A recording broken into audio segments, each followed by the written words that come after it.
માઠવાડ બંદરે બે બાળકો દરિયામાં ગરકાવ થયા।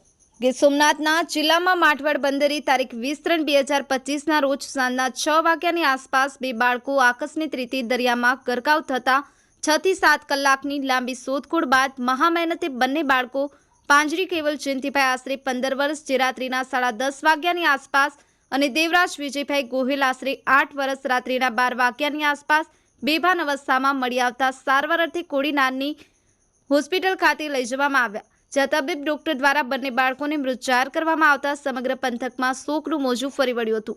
પરમ કૃપાળુ પરમાત્મા બંને બાળકોના આત્માને શાંતિ આપે। Dinesh Solanki, the mirror news, કોડીના। મારું નામ રાજેશ સોલંકી, વેલણ માઢવડ કોટડા જૂથ ગામ પંચાયત સરપંચશ્રી। સાહેબ, આ ઘટના કઈ રીતે અને ક્યારે બનેલી છે?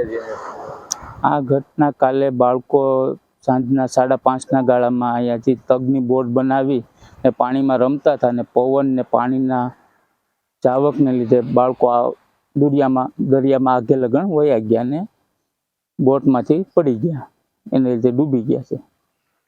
ને કાલે 5:30 થી લઈને પછી અહીંના જે સ્થાનિક લોકો પટેલશ્રીઓ દ્વારા બધી શોધખોળ કરી બોટો દ્વારા, ને આજે તમારે સામે ઝાડ દેખાય છે એ ઝાડમાં પછી એક બાળક 10:32 હાથમાં આવ્યો રાતના, ને એક બાળક 12:06 હાથમાં આવ્યું। પછી એને રાતે રાનાવાલા હોસ્પિટલમાં લઈ ગયા, પછી સિવિલમાં લઈ ગયા ને રાત રાખા ને પછી સવારના પોરમાં 8-8:30 વાગે એનું PM કરાવ્યું ને અત્યારે લઈને તેમના પરિવારને સોંપ્યા છે।